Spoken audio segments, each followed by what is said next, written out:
Hey everybody, CW here, Card Wolf, because I'm always on the hunt for great cards. And when you see this big pink purple D20 here, you know what that means. It is time for another episode of Dorking with Dice. That's right, we roll this big D20, and that determines which of the 20 packs in the Dorking box that we open up. We usually roll 3 or 4, sometimes even 5 times on the channel, so we will open some of these packs today. I've added some packs. I think last time I did Dorking with Dice was, I think it was a couple of weeks ago, and I think we opened 5 packs that time, so had to add some new stuff in here, and I put some new stuff in here that I've never opened on the channel before, and that you, in fact, may never have seen opened anywhere. It's some pretty unusual stuff I had, and of course there's the usual assortment of vintage wax packs, and I've got a couple other things I'm going to add to it as well. I wanted to do it on camera so that you could see some of the stuff that is going in there today as part of our Dorking with Dice. One of them is this 1990 cello pack of Topps cards, and a lot of people on their channels lately, I've noticed, have been doing these searches for the no-name Frank Thomas card from this year. It's Frank Thomas rookie that comes out of 1990 Topps, and the no-name Frank Thomas is just what it sounds like. It's the Frank Thomas card, but down at the bottom where the name would be in that box, there's nothing. It's just totally blank.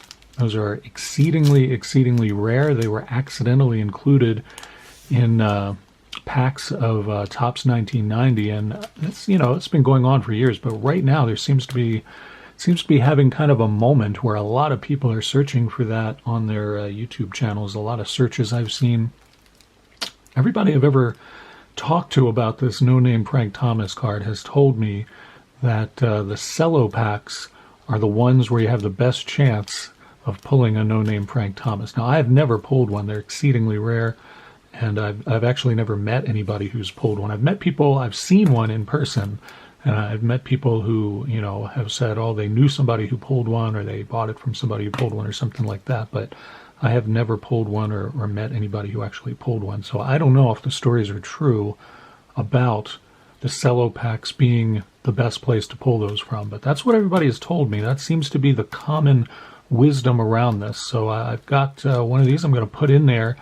And if we dig into that, hopefully we will have a chance to pull that amazingly rare no-name Frank Thomas. There's a lot of other good cards in 1990 Topps too, but that Frank Thomas one, I'm just going to randomly put that. I'm going to put that in here, right in there, and then I've got one more pack to add to it that I wanted to show you guys. This is kind of a big pack. This is 1984 Donruss. 1984 Donruss is a big pack. The set in 1984 was printed in much smaller numbers than any of the other cards in 1984 or the years before that in the 80s. Donruss, as many of you know, came into manufacturing cards in 1981 along with Fleer, and they competed with Topps for the first time. And in 81, 82, and 83, Donruss printed a lot of cards. They printed lots of cards, and so you can find those relatively easily, but in 1984, the powers that be at Donruss decided that they were going to make their cards much smaller print run. And so they didn't tell collectors they were doing this. Collectors didn't realize it until the cards actually were released. And a lot of retailers who normally sold baseball cards found that they were not getting as many boxes as they had anticipated. And so word got out, and collectors started buying up whatever 1984 Donruss they could find, and it was printed in lower numbers, and it's become a very sought-after set. 1984 Donruss includes the Don Mattingly rookie, so that would be probably the best pull from here. The Don Mattingly rookie is a really good pull from here. A lot of Hall of Famers in here, too, and some cards that are very early cards of Hall of Famers. It would be the second-year card for Tony Gwynn, Ryan Sandberg, and Wade Boggs as well. Third-year card for Cal Ripken Jr. and Lee Smith.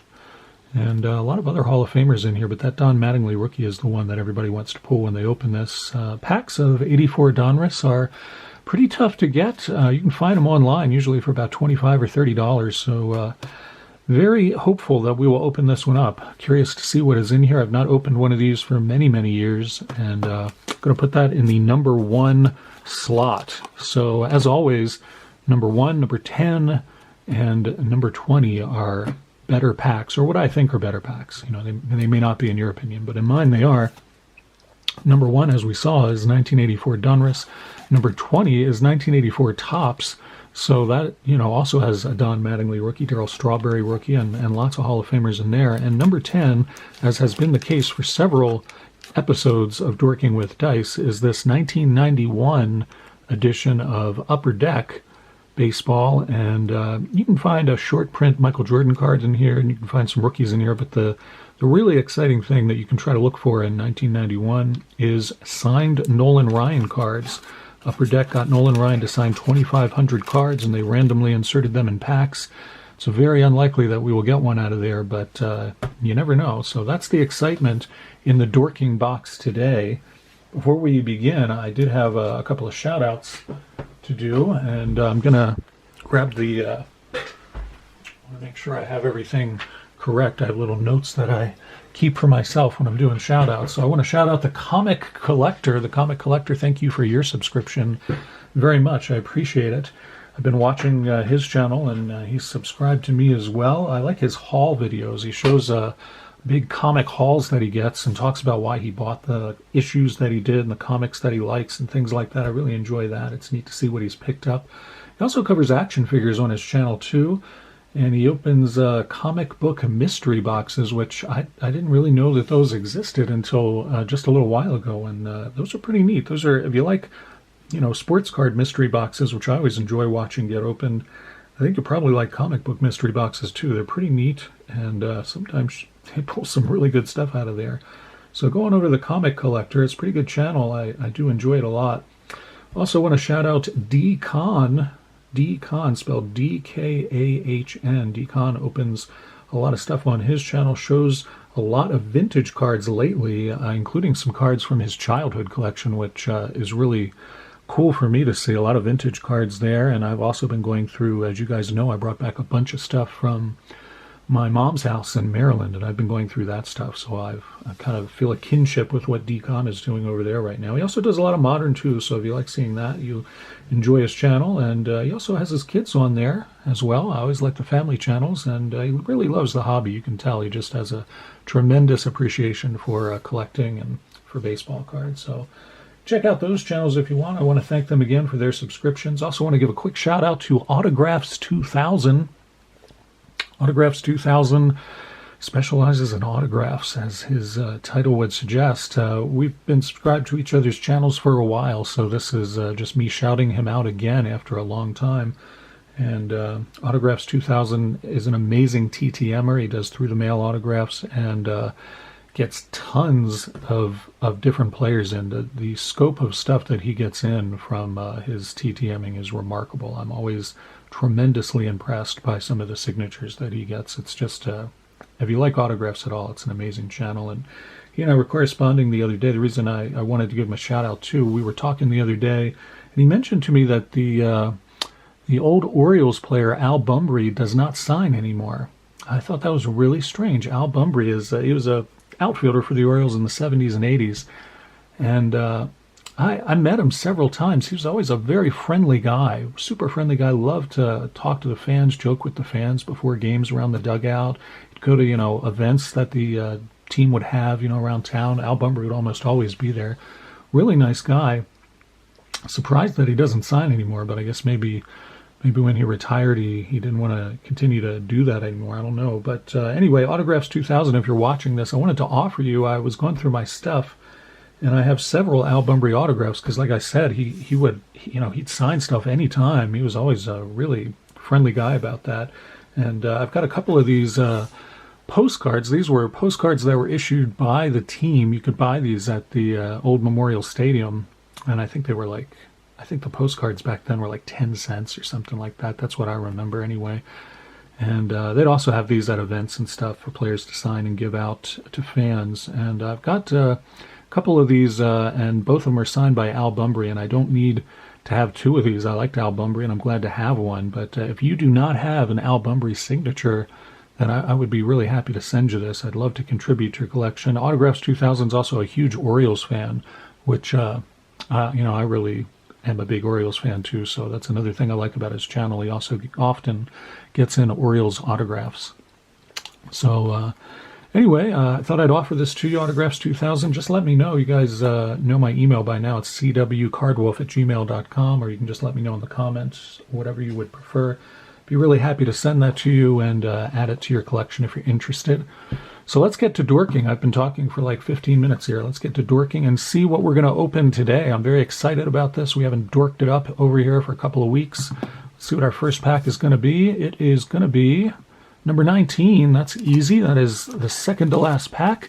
And it is 1990 Score Baseball. You get 16 cards and one of the little Magic Motion trivia cards, I think, is what is in here.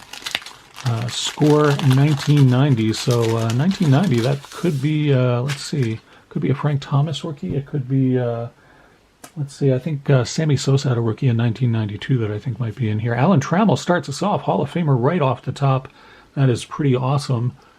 Alan Trammell, we'll put that one aside into the wolf lair the way I do with the good cards. Ozzie Guillen, always liked him as well. Great shortstop for the White Sox for many years. Dwight Evans, the Red Sox. Jose De Leon. Tracy Jones for the Tigers. There's Danny Jackson. And there is the 3D card there. We'll toss that off to the side. There's Mitch Williams. I believe this is some sort of a insert that they had. This is a dream team with Mitch Williams as the relief pitcher. I don't think Mitch Williams would be on anybody's dream team anymore, but back then he was a pretty good relief pitcher, as I recall. Frank Viola with the Mets. Man, I forgot that he was with the Mets. He was with the Twins for so long, but yeah, he did go over with the Mets for a little while. Greg Brock, good first baseman for the Brewers for several years. Jay Tibbs, there's an Orioles card for me.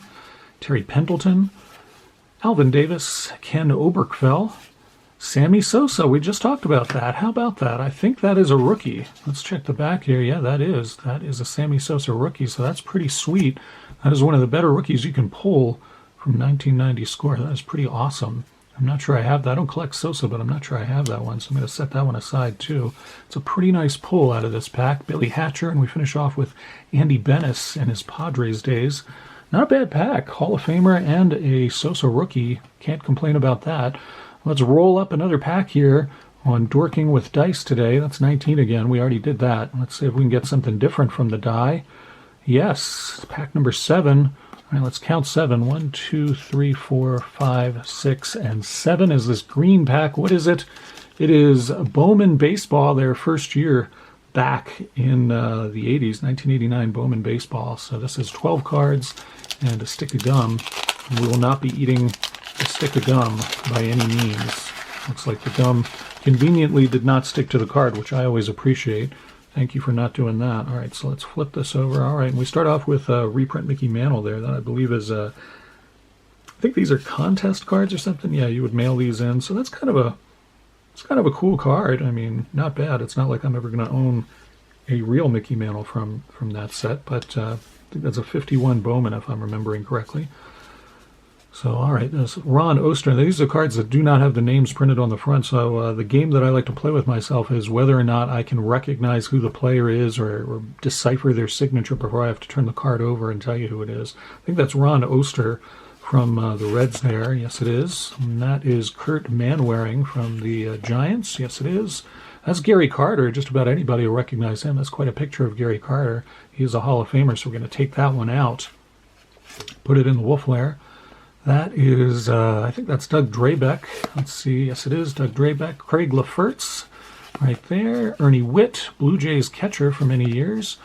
That is, I don't know who that is. That is Ricky Horn and Greg Olson. And who's that? Rico Brogna. And that is Mileto Perez. Did not recognize him. Don't recognize that giant either. Tracy Jones, that's right. And there's a Kirby Puckett at the end. That's a nice find, too. All right, not too bad there. Put that over there, and Kirby Puckett goes in the wolf lair for sure. Sorry about that. Bumped the camera there. All right, let's continue on now. I think we have done pretty well. We've got some Hall of Famers here. We pulled a Mickey Mantle. Let's see what else we're going to pull today. Oh, yes, number 1. That's what I was hoping we would get. Look at that. we get to open this 1984 pack of Donruss. That is awesome. I was afraid it was going to switch to 13. It was really wavering there between them. That is fantastic. How about that? All right, 1984 pack of Donruss. Like I said, this is a big pack, and hopefully we will pull a Don Mattingly rookie out of here, but if not, that's okay too. There are lots of Hall of Famers in here, lots of great stuff we can pull, and these are beautiful cards. Love seeing these. It's very exciting. Really very pumped that we actually rolled that. That is great. All right, the puzzle piece is Duke Snider, and there's his mug right there. All right, we start off our 1984 Donruss pack with Frank DiPino from the Astros, Marshall Edwards, who I do not remember, Chili Davis from the Giants, Roy Smalley. There is a Yankees infielder, but not the one we want. Another Yankee infielder, Bobby Meacham, Dennis Rasmussen from the Padres, Ed Nunez from the Mariners. There's a Diamond Kings card of Rusty Staub, first baseman for the Mets, and a checklist.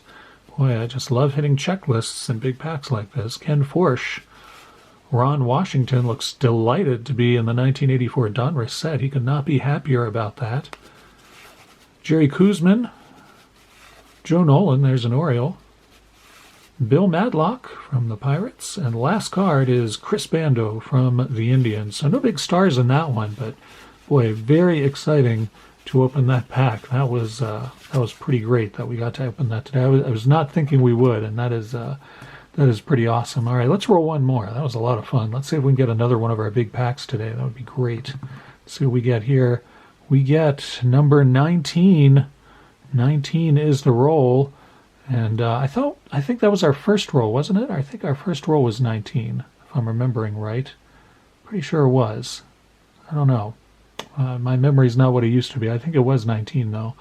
I think it was. Anyway, we'll open what is in slot 19 right now. Oh, this is a nice one, too. This is 86 Donruss.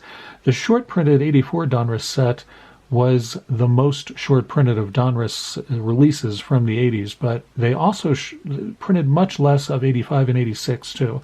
Not as little as they did of 84, certainly, but there's much less 85 and 86 than there was of 81, 82, 83, and of the Donruss sets that came after that. So this is also a very good pack, and I haven't opened a lot of 1986, so this is a pretty good pack. I think the big rookie in 86 is Jose Canseco. Not that I collect Canseco. It's not a big rookie for me, but that's probably the biggest rookie card. Again, lots of Hall of Famers and Diamond Kings and all of that good stuff can be found in 1986 Donruss. So let's see what we get out of this pack. This Hank Aaron puzzle was in 1986 Donruss. You can see just a little bit of them there. And let's see what we get in here. Hopefully this pack will be better than the 84. This is pretty exciting, too. I haven't opened a lot of this. I don't know if I've ever opened 86 on the channel. I can't remember, but it's a good pack. There's Rich Dotson starting us off from the White Sox. Bob Gibson, not the Bob Gibson in the Hall of Fame, a different one there. Tippy Martinez, that is Denny Martinez's brother, and Denny was a starter and was a 20-game winner several times in his career. Tippy Martinez was a relief pitcher, often a middle relief pitcher, sometimes a closer. But he was also he had a pretty good career, not as long as Denny's, but he did have a pretty good career. Joe Johnson from the Atlanta Braves. Kirk Gibson, that's a nice one there, as he squares to bunt, which is an unusual thing to see Kirk Gibson do. Moose Haas, another Brewer card there. Carlos Diaz, pitcher for the Dodgers. Bob Welch, another Dodgers pitcher, 2 in a row there. Tom Runnels, infielder for the Reds. I do not remember him at all. I don't remember that card either. I feel as though this is a symptom of the alternate reality that I've stepped into recently. Tom Runnels. Kent Herbeck from the Twins. Harold Baines, there's a Hall of Famer for you. He's also bunting. A lot of bunting cards in this pack. That's kind of unusual. Harold Baines, I guess we'll put that in the Wolf Lair too, since he is in the Hall. There's Scotty McGregor from the Orioles. He was a starter for them for several years. Jose Guzman, pitcher, rated rookie card there for Texas.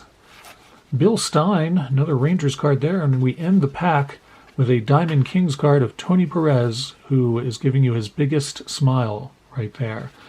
All right, well, not too bad. We pulled a little bit better from that than we did the 84 pack.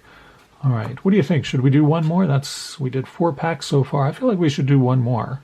You guys don't think so? Okay, I guess no. We're gonna do one more. We'll do a fifth pack this time since we got a lot of good stuff in there, a lot of unusual stuff, and some really good packs. Let's try it again for a fifth pack on this edition of Dorking with Dice. And that one was pretty decisive. That didn't even roll around and have to decide. That was just thump right on 14 like that. So I know where 10 is. It is this pack. So that's 10, 11, 12, 13, and 14 is the 90 pack. All right. Man, we are getting good stuff. Both of the really big packs we put in to the Dorking box today we get to open. So in this one, as I said at the beginning of the show, we are looking for the no-name Frank Thomas card. It's extremely, extremely rare. It's very, very unlikely we would ever pull one of those. But the cello packs are the ones that supposedly you get the best chances of doing that. You could also win a trip to 1991 spring training via the patented Topps time machine technology that they use to send you back there. So we'll see if we do that. There's 31 cards in there, so we have 31 chances to get that no-name Frank Thomas. I would be happy with a regular Frank Thomas rookie, though, to be quite honest with you. I do not need to have the super rare Frank Thomas no-name. It'd be awesome to get that, but even a regular Frank Thomas would be pretty fantastic to me. All right, so this is pretty awesome. Oh, there's the gum in there. I forgot about that. Let's get that gum out of there. That nicely slides out of there, and I'm not gonna chew that, no matter how much you try to convince me. There's another Frank Viola Mets card. Let's get that in focus for all you Frank Viola fans out there. Frank Viola starts us off. Another Frank Viola Mets. That seems like something significant. We got two of his cards on the Mets today, and I didn't even remember him being on the Mets, so there you go. All right, so we have here Eric Hetzel from the Red Sox, Mel Stottlemyre Jr. from the Royals, Chili Davis. Didn't we get Chili Davis in the other pack? It's two Chili Davis cards today. This time he's with the Angels. On the other one, he's with the Giants. Billy Hatcher from the Pirates. There's an all-star card of Jeff Ballard from the Orioles. That's pretty sweet. I actually don't think I have that card. That's a pretty sweet card. I really don't remember that one at all. I'm going to wolf layer that. That's pretty nice. Jose Canseco. This is not a rookie, but still pretty nice Jose Canseco card from 1990. All right, we continue on here. We get the flip for Tom Gordon, Gold Cup card from the Kansas City Royals. And there's another Oriole, Curt Schilling. I believe that is a Curt Schilling rookie card, actually. Let's double check that. Oh, and we got the Frank Thomas. Oh, unbelievable. What a pack. This is blurry. I'm sorry, you guys. This is blurry. Let's get that in shape there. There we go. Unbelievable. Man, what a pack this is. It is not the no-name Frank Thomas. In that case, this would be blank. But it is a Frank Thomas rookie. That is sweet. All right, and that is a Curt Schilling rookie, just as I suggest. Wow, this is it's a fantastic pack. What a great pack we've got here. That Frank Thomas and that Curt Schilling are certainly going into the wolf lair, man. We are pulling fire now. Jose Guzman, who we saw in the previous pack, it's a very eerie situation going on with all these repeat players. When you think about the odds that we would get this many repeat players, it's pretty amazing how many we have come across today. Nick Leyva, the manager of the Phillies. Randy Velarde from the Yankees. Another all-star card, this one of Brett Saberhagen, the pitcher for the Kansas City Royals. Giants pitcher Steve Bedrosian. And some Topps propaganda. We'll send that. We got two pieces of Topps propaganda. Aren't we fortunate? There's Mike Devereaux, another Oriole. He's telling a story there. Jack Armstrong, pitcher for the Reds. Ron Hasse, he's a manager, or is he still a catcher at that point? I don't remember. Perhaps it'll tell us on the back. Yeah, he's a DH and catcher at that point. I think he became a manager or at least a coach after a while. Jody Davis from the Braves. And there's Randy Kramer. Fred Tolliver from the Padres. Mike Davis. Another Oriole, Joe Orsulak. Jeff Brantley. Gene Nelson from the A's. I don't remember him either. Don't remember him or that card at all. That's kind of eerie when that happens to me because I opened a lot of this back in the day, and I don't remember that card whatsoever. These alternate reality things happen to me. I tell you, Scott Scudder from the Reds. Frank White, great second baseman for the Royals for many years. He was an all-star at least 2 or 3 times, I think. Really good infielder for them. Joe Hesketh from the Montreal Expos. Jamie Moyer from the Rangers. And the last card is David Cone, who was an ace for a little while. That is not his rookie, but David Cone was an ace for a while in the league. Wow, what a pack. What a great pack that was. Man, we really pulled some good stuff out of there. That Frank Thomas rookie, nice Curt Schilling rookie, and an all-star card as well. Man, okay, so these are the big hits from today's, I should probably put the Sammy Sosa rookie in there as well. I don't know why I didn't put that in there. And of course there's also this Mickey Mantle reprint. So we got the Sosa rookie, the Curt Schilling rookie, Frank Thomas rookie, which is fantastic, Jeff Ballard All-Star, Harold Baines Hall of Famer, nice Kirby Puckett, and Gary Carter cards from that Bowman pack, and Alan Trammell was the first card we saw, and a Hall of Famer as well. So that's a very good addition of Dorking with dice. I can't really ask for more than that. I mean, that is pretty strong, guys. And I'm glad we went for that 5th pack because it was a good one. Both of the really good packs we put in this week, we got to open. That never happens on the Dorking with Dice show, so that was sweet. All right, well, I hope you guys enjoyed that as much as I did. I had a great time with that one today. Hope you're having a good week. We are almost to the weekend, and I hope you guys have some good plans this weekend. I will see you very soon back on this very channel, and as always, happy collecting.